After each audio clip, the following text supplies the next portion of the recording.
Welcome back to my channel Sign Study Point. तो आज हम पढ़ेंगे क्लास 12 का विलियन चैप्टर, जिसमें हमने अणुसंख्य गुणधर्म के बारे में बताया है। तो हम अणुसंख्य गुणधर्म के बारे में पिछली क्लास में हमने पढ़ा था वाष्प दाब का अवनमन और वाष्प दाब के बारे में सीखा था और अणुसंख्य गुणधर्म किसे कहते हैं। तो आज हम पढ़ेंगे क्वथनांक में उन्नयन। क्या पढ़ेंगे? क्वथनांक में उन्नयन। तो क्वथनांक में उन्नयन जानने से पहले हमको पता होना चाहिए क्वथनांक के बारे में। किसके बारे में? क्वथनांक। तो क्वथनांक को हम यहाँ पर समझ लेते हैं। देखो, क्वथनांक किसे कहते हैं? जब किसी चीज को या किसी मान लो जल है, आपका क्या है? जल H2O। इसको जब हम गर्म करते हैं, क्या करते हैं? गर्म। जब 100 डिग्री सेल्सियस पहुंचता है और ये उबलने लगता है, तो इसी को हम बोलते हैं उसका क्वथनांक। तो ये हो जाएगा जल का क्वथनांक। जब कोई पदार्थ या द्रव अपने तापमान पर उबलने लगता है, तापमान पर क्या होता है? उबलने लगता है, तब उसी को हम बोलते हैं क्वथनांक। ये जैसे जल का क्वथनांक होता है 100 डिग्री, मतलब अगर 0 डिग्री कर दिया जाए तो ये बर्फ बन जाएगा। क्या बन जाएगा? बर्फ। तो इस जगह जिसको 0 कर दिया जाए तो ये बर्फ का क्या हो जाएगा? गलनांक हो जाएगा। क्या हो जाएगा? गलनांक। और इसको अगर 100 कर दिया जाए तो ये जल का हो जाएगा क्वथनांक। तो इसी तरह से अगर जो हम कोई आवासशील द्रव ले रहे हैं, क्या मान लो आपका विलयन है, तो इसमें पहले जल मिला हुआ, क्या? जल। तो इसका क्वथनांक कितना होगा? 100 होगा। अब इसमें हम क्या करें? कोई आवासशील पदार्थ को मिला दें। जैसे मान लो हम इसमें मिला दें नमक को। किसको मिला दें? NaCl को। जब हम नमक को मिलाएंगे तो इसका लगभग में कुछ बढ़ जाएगा। जैसे 100 है तो NaCl मिला देंगे तो या 2 या 3 बढ़ जाता है डिग्री। तो इसका तापमान कितना हो जाएगा? 103 डिग्री या फिर 102 डिग्री। तो इसी को बोलते हैं क्वथनांक में उन्नयन। उन्नयन का मतलब होता है वृद्धि। क्या होता है? वृद्धि। तो जब उसके क्वथनांक में वृद्धि हो जाती है तो उसी बोलते हैं क्वथनांक में उन्नयन। तो देखो, जब किसी विलयन में अवाष्पशील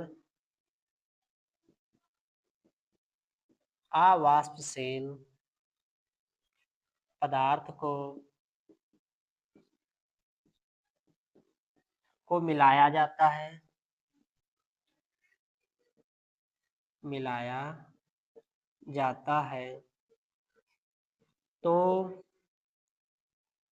इसके तो विलयन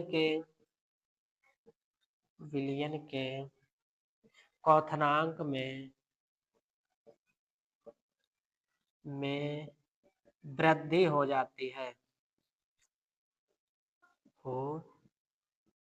जाती है। इसे ही क्वथनांक में उन्नयन कहते हैं। तो आप जान गए होंगे कि क्वथनांक में उन्नयन किसे कहते हैं। जब किसी विलयन में कोई आवासशील पदार्थ को मिलाया जाता है तो विलयन के क्वथनांक में जो उसका क्वथनांक है उसमें क्या हो जाएगा? वृद्धि हो जाती है। इसे ही क्वथनांक में उन्नयन कहते हैं। अब देखो, उसके बाद किसी विलयन के क्वथनांक में उन्नयन उसके मोलल सांद्रण को हम मोललता भी बोल सकते हैं। क्या बोल सकते हैं? मोलल सांद्रण के समानुपाती होता है। तो इसको पहले रफ कर दें। रुको ना, कटना करो। क्या? कि किसी विलयन के क्वथनांक में उन्नयन उसके मोलर सांद्रण के समानुपाती होता है। तो जो आपका क्वथनांक में उन्नयन है इसको हम प्रदर्शित करते हैं डेल्टा टीबी से। किससे प्रदर्शित करते हैं? डेल्टा टीबी से। तो डेल्टा टीबी समानुपाती होता है किसके? मोलर सांद्रण के। मोलर सांद्रण मतलब मोललता के। तो क्या हो गया? डेल्टा टीबी समानुपाती मोलर सांद्रण। तो अगर हम इसको मोलर ये समानुपाती का निशान हटाते तो यहाँ पे क्या आ जाएगा? एक स्थिरांक आ जाएगा। डेल्टा टीबी बराबर, ये बी इससे थोड़ा छोटा रहता है, टीबी बराबर क्या आ जाएगा? के बी इंटू मोललता। तो यहाँ पे जो है, यहाँ जो डेल्टा टीबी है वो आपका क्या है? डेल्टा टीबी क्वथनांक में उन्नयन क्या है, क्वथनांक में उन्नयन। और उसके बाद जो आपका ये केबी है ये क्या है, क्वथनांक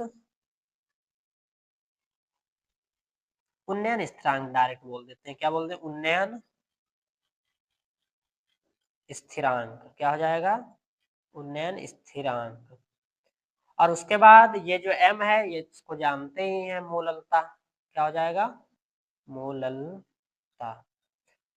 ठीक, तो ये क्या हो गया, जो किसी विलयन में क्वथनांक में उन्नयन उसके मोलर सांद्रण के समानुपाती, मतलब डेल्टा टी भी समानुपाती m के। m आपका मोलर सांद्रण या फिर मोललता है, तो डेल्टा टी भी अगर यहाँ पे समानुपाती का निशान हटेगा तो वहां पे आ जाएगा आपका केबी मतलब वे स्थिरांक इनटू मोललता। तो जहां पर डेल्टा टी भी आपका क्वथनांक में उन्नयन है और उसके बाद केबी जो है आपका ये उन्नयन स्थिरांक हो जाएगा और उसके बाद m से आपका हो जाएगा मोललता। अब देखो जैसा कि आप जानते हैं कि मोललता बराबर क्या होता है, मोललता का m बराबर क्या होता है, डब्ल्यू बी इंटू 1000 इंटू क्या होता है, M B into W A in gram. ये होता है इसका फार्मूला। अगर हम इसको क्या लिखें, क्वथनांक में उन्नयन, तो यहाँ पे क्या हो जाएगा आपका m बराबर, नहीं, डेल्टा टी बी बराबर K B into W B into 1000 upon M B into W A in gram. तो यही है आपका क्वथनांक में उन्नयन। ये आपका मोलर सांद्रण है या फिर मोललता है, इसे को हम बोलते हैं क्वथनांक में उन्नयन। डेल्टा टीबी बराबर K B into W B into 1000 upon M B into W A in gram. तो यही है आपका क्वथनांक में उन्नयन। तो अब हम पढ़ेंगे हिमांक में अवनमन। तो हिमांक में अवनमन को हम लिखते हैं डेल्टा टी एफ से, किससे लिखते हैं, डेल्टा टी एफ। उसके बाद क्या हो जाएगा, किसी विलयन के हिमांक में अवनमन उसके मोलल सांद्रण के समानुपाती होता है। जैसा कि हमने बताया मोलल सांद्रण को हम क्या लिख सकते हैं, मोललता। क्या, मोललता। ये जो मोलर सांद्रण है इसको मोललता भी लिख सकते हैं। तो किसी विलयन में हिमांक में अवनमन, अवनमन का मतलब होता है कमी। क्या होता है, कमी। तो हिमांक में जो कमी होगी उसी को हम क्या बोलेंगे, उसका हिमांक में अवनमन। ठीक, तो किसी विलयन के हिमांक में अवनमन उसके मोल सांद्रण के समानुपाती होता है। तो जो आपका ये हिमांक में अवनमन है इसको किससे लिखते हैं, डेल्टा टी एफ से। किससे लिखते हैं, डेल्टा टी एफ से। ये समानुपाती होता है आपका किसके, मोलर सांद्रण मतलब एम के। तो जहां पर ये आपका जो समानुपाती हटेगा तो क्या आ जाएगा, डेल्टा टी एफ बराबर के एफ। क्या आ जाएगा, के एफ इंटू एम। तो जहां पर ये डेल्टा टी एफ जो है क्या हो जाएगा, हिमांक में अवनमन, हिमांक में अवनमन। और उसके बाद ये जो के एफ है, के एफ हो जाएगा हिमांक स्थिरांक। क्या हो जाएगा, अवनमन हिमांक में अवनमन स्थिरांक, स्थिरांक। और उसके बाद जो आपका m है ये हो जाएगा मोललता। तो जैसा कि हम जानते हैं कि मोललता का सूत्र क्या होता है, m बराबर डब्ल्यू बी अपान एम बी, ऊपर 1000 से गुणा करते हैं, नीचे क्या हो जाएगा डब्ल्यू ए मतलब विलायक का द्रव्यमान इन ग्राम में। तो जो आपका हिमांक में अवनमन बराबर हो जाएगा, क्या हो जाएगा, डेल्टा टी एफ बराबर K F into W B into 1000 upon M B into W A in gram. यहाँ पे जो डब्ल्यू बी है ये विलय का द्रव्यमान है और ये क्या हो जाएगा, विलायक का द्रव्यमान, जिसमें आपको जब न्यूमेरिकल सॉल्व करोगे तो उसमें आपका जो k है स्थिरांक, इसका आपका जो मान है पहले से दिया रहेगा और आपको विलय और विलायक का भी मान उसी में निकल के आ जाएगा और उसके बाद हम क्या करेंगे, इसका हल कर सकते हैं न्यूमेरिकल्स को। तो ये हमारा हो गया हिमांक में अवनमन। तो परासरण दाब के बारे में हम अगली क्लास में पढ़ेंगे, जिसमें पूरा लेक्चर हम लेके आएंगे कि परासरण दाब किसे कहते हैं या परासरण किसे कहते हैं, इसमें अर्धपारगम झिल्ली होती है उसके बारे में, और ये सब अगली क्लास में हम पढ़ेंगे परासरण दाब के बारे में। तो धन्यवाद।